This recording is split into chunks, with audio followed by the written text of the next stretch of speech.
Minha mãe, Emília, faleceu esse ano, né, no mês de junho, a avó, né, Emília, como aqui as crianças, né, chamavam, e, claro, bisavó, os netos e netas, e ela faleceu com 93 anos de idade.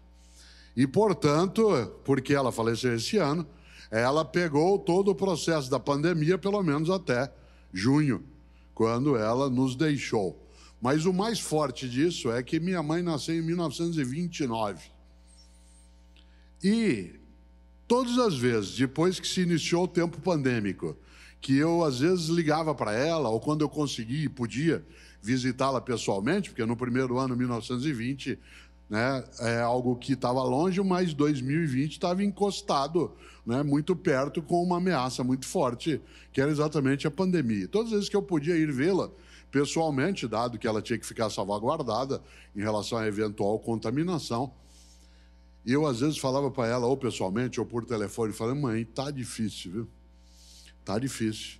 Isso em junho de 2020, em julho de 2020, nós estávamos recolhidas e recolhidos. Havia um número imenso de pessoas que tinham de trabalhar para nós vivemos na área de saúde, na área de transporte, na área de produção, na área de segurança, no agronegócio. Para nós continuarmos vivos e vivos, era preciso que muita gente lembrasse da importância daquilo que estava fazendo. E quem podia ficar mais distanciado do dia a dia, como é o meu caso, pela natureza da minha atividade, que sou grato às pessoas que tiveram, sim, né, de nos proteger e cuidar com o seu trabalho cotidiano. Às vezes, claro, eu também ficava meio agoniado e ligava para ela e falava assim: mãe, tá difícil, viu? Ela dizia: filha, eu vou te contar uma coisa. Eu nasci, dizia ela, em 1929. Ela nasceu. Eu nasci em 1929, isto é, eu nasci 10 anos após o final da Primeira Guerra Mundial, quando havia ainda reflexos de desespero na economia, na convivência, o número de famílias enlutadas. Eu nasci, dizia ela, em 1929, 10 anos após o final da gripe espanhola, que matou milhões e milhões de pessoas pelo mundo afora a partir do vírus. Quando eu tinha 10 anos de idade, isto é, em 1939, quando ela tinha 10 anos, explodiu a Segunda Guerra Mundial. E quando eu tinha 10, 11, 12, a vida era mais difícil, havia restrição, né, de alimento, havia restrição de combustível, a economia estava em frangalhos, o mundo teve que se dedicar a um confronto imenso. E quando terminou a Segunda Guerra, em 1945, eu tinha 16 anos de idade, o mundo tinha perdido 55 milhões de pessoas na Segunda Guerra, inclusive na minha família. E quando eu achei que agora vai, porque com 16 anos, bombas são jogadas sobre Hiroshima e Nagasaki em agosto de 1945, e eu passei, como qualquer ser humano mentalmente saudável, a ter pânico do fim da espécie de uma guerra nuclear. Quando eu, aos 16 anos de idade, imaginei que isso ia passar logo, aparece a União Soviética de um lado, a nação norte-americana do outro, e nós tivemos uma guerra fria de confronto possível de guerra nuclear de 1945 até 1990. Em 1990, filho, eu que nasci em 1929 já estava com 61 anos de idade. Falei, agora vai. Aí apareceu a crise do petróleo, a inflação de 2.000% ao ano.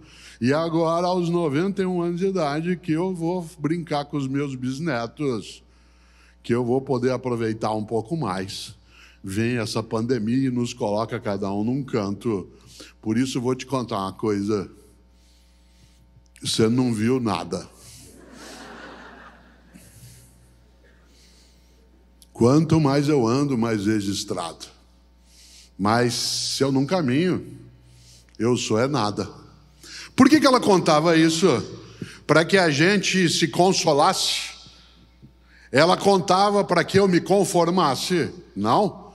Ela contava para que a gente ganhasse ânimo para entender que se cada pessoa e todas as pessoas fomos capazes de fazer o nosso melhor, a gente segue adiante. Mas, se, por exemplo, no mês de março de 2020, como aconteceu, diante de algo aterrorizante, que é o vírus que ainda circula. Se todas as pessoas tivessem enfrentado a situação horrorosa, como algumas pessoas decidiram enfrentar, nós não estaríamos aqui essa noite em Florianópolis com tanta gente.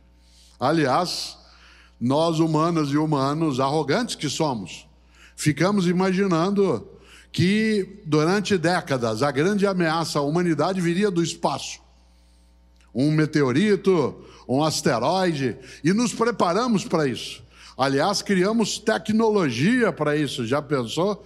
Criamos mísseis que pudessem combater, serem disparados. Quem diria que a ameaça viria do nosso meio? Eu, caipira que sou, nascido em Londrina, a gente caracteriza o que a humanidade viveu a partir de março de 2020, os caipiras chamamos de tranco, né? Tomou-se um tranco. Nós estávamos imaginando que a gente já era invulnerável, que as coisas não nos aconteceriam e, de repente, fomos atropeladas e atropelados por algo que, embora a dona Emília, minha mãe, dissesse se ainda não viu nada, a gente não imaginava que fosse ver o que vimos. Aliás, nessa hora, é claro, quando do início do momento pandêmico mais denso, quando nós não entendíamos direito como fazer, usa máscara, não usa máscara, deixa a máscara para quem é da área de saúde, e se ele vai para casa, quem atuar no campo da saúde pode contaminar a família, e se não vai para casa, um grupo de pessoas começou a olhar tudo aquilo e dizer: o que eu posso fazer? Uma parte das pessoas, ao olhar a dificuldade, a agonia, o desespero, disse: o que eu posso fazer? Com reticências, com 3 pontinhos. Ainda bem que uma parte das pessoas, em vez de usar a frase com reticências, com 3 pontinhos, decidiu nela colocar um ponto de interrogação. E no lugar de dizer o que eu posso fazer, a questão se tornou questão e foi: o que é que eu posso fazer? Isto é, o que é que está ao meu alcance que seja feito? Uma coisa é você e eu, face a uma dificuldade, dizermos: o que eu posso fazer? De modo desalentado, desanimado, de modo fraquejado. Outra coisa é apresentar-se de maneira disponível e dizer: o que eu posso fazer? Isto é, cá estou. Para a tua sorte e para a minha, centenas e centenas de pessoas nesse país e fora daqui se dispuseram a não desistir, a ir buscar, a nos cuidar, a procurar aquilo que é a atenção de saúde. E quando se dizia: Cortella, não tem como fazer uma vacina em menos de 10 anos, nunca nós fizemos uma estrutura vacinal em menos de uma década, um grupo de homens e mulheres em vários lugares do planeta foi atrás. E cá estamos. Várias pereceram, ficaram pelo caminho, pessoas que vários momentos quiseram desistir. A gente lembra da cena, gente encostada, sentada no chão de hospitais, o desespero de outras pessoas que não conseguiam respirar em vários lugares. E nós cá estamos essa noite com centenas e centenas aqui, sabe por quê?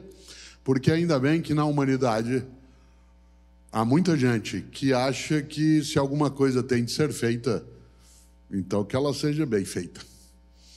E o fazê-lo bem significa, acima de qualquer coisa, procurar alternativa, caminho, em vez de modo, como eu lembrava, desalentado, dizer: o que eu posso fazer?